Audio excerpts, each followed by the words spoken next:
सिंध हुकूमत जी 25 अरब खसारे वारी 14 खरब रुपयनि खां वधीक जी बचत पेश। सरकारी मुलाज़मनि जी पघारुनि में 25% वाध। घटि में घटि पघार 25,000 रुपया करण ऐं बचत में का बि नएं टैक्स न लॻाइण जो ऐलान कयो वियो।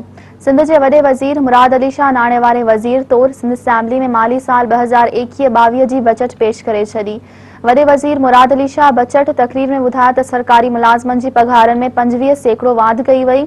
मज़दूर जी घटि में घटि पघार 17,500 रुपयनि मां वधाए 25,000 कई वई। बचत में का बि नएं टैक्स न लॻाई वई। सिहत जे शोबे में 964 नयूं जायूं पैदा कयूं पई वञनि। बचत में अमन अमान लाइ 115 अरब रुपया, सिहत लाइ 172 अरब, तालीम लाइ 240 अरब रुपया, ट्रांसपोर्ट लाइ 14 अरब, बल्दियात लाइ 75 अरब ऐं आपाशी खाते लाइ 53 अरब रुपया रखिया विया। तरक़ियाती ख़र्चनि में 41% इज़ाफ़ो कयो वियो। शहरनि जी बहितरी लाइ 16 अरब रुपया रखिया विया। बचत में ज़राअत लाइ 3 अरब, घटि लागत जी हाउसिंग लाइ 2 अरब रुपया, कोरोना मुतासिरनि जी मदद लाइ 10 अरब, Shahdadpur institute of medical sciences लाइ 300 मिलियन रुपया रखिया विया। वॾे वज़ीर मुराद अली शाह ॿुधायो त सोलर एनर्जी ते 250 ट्यूबवेल ठाहिण जो फ़ैसिलो कयो वियो आहे। शहीद बेनज़ीर ट्रामा सेंटर कराची लाइ 2 बिलियन रुपया रखिया विया आहिनि।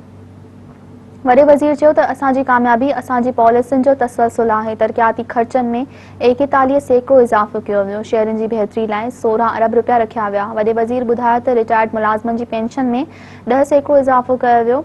फलाही मंसूबनि लाइ 293 अरब रुपया, वबाई मर्ज़नि जो मुक़ाबिलो करण लाइ 24.73 अरब रुपया रखिया विया, जंहिंमें हेल्थ रिस्क अलाउंस बि शामिल आहे। तालीम जी बचत में 14.2% वाध कई वई। ग्रेड 1 खां 5 ताईं जे सरकारी मुलाज़मनि जी पघारुनि 25,000 रुपया माहवार हूंदी। ईंदड़ माली साल में सूबाई एडीपी लाइ 222.5 अरब रुपया रखियो वियो। सूबाई एडीपी में 43% इज़ाफ़ो कयो वियो। ज़िले एडीपी लाइ 30 अरब रुपया रखिया विया। ज़िले पखे में 100% इज़ाफ़ो कयो वियो। दवाउनि जी ख़रीदारी लाइ 18.32 बिलियन रुपया तजवीज़ कई वई। सिंध इन्फेक्शन डिज़ीज़ अस्पताल कराची में बायोसेफ्टी लैब 3 क़ाइमु कई वेंदी। लाइव स्टॉक एंड फिशरीज़ लाइ 1 अरब, ज़राअत सां लाॻापियल औरतुनि लाइ 500 मिलियन, स्पेशल चिल्ड्रन फंड लाइ 500 मिलियन रुपया रखिया विया। सूबे में कॉलेजनि जी मरम्मत ऐं बहाली लाइ 425 मिलियन रुपया। तालीम जे शोबे लाइ तरक़ियाती बचत जी मद में 26 अरब रुपया रखिया विया आहिनि।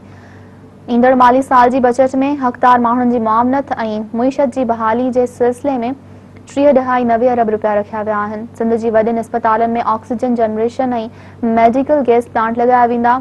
एक्सीडेंट एमरजेंसी सेंटर क़ाइमु कया वेंदा।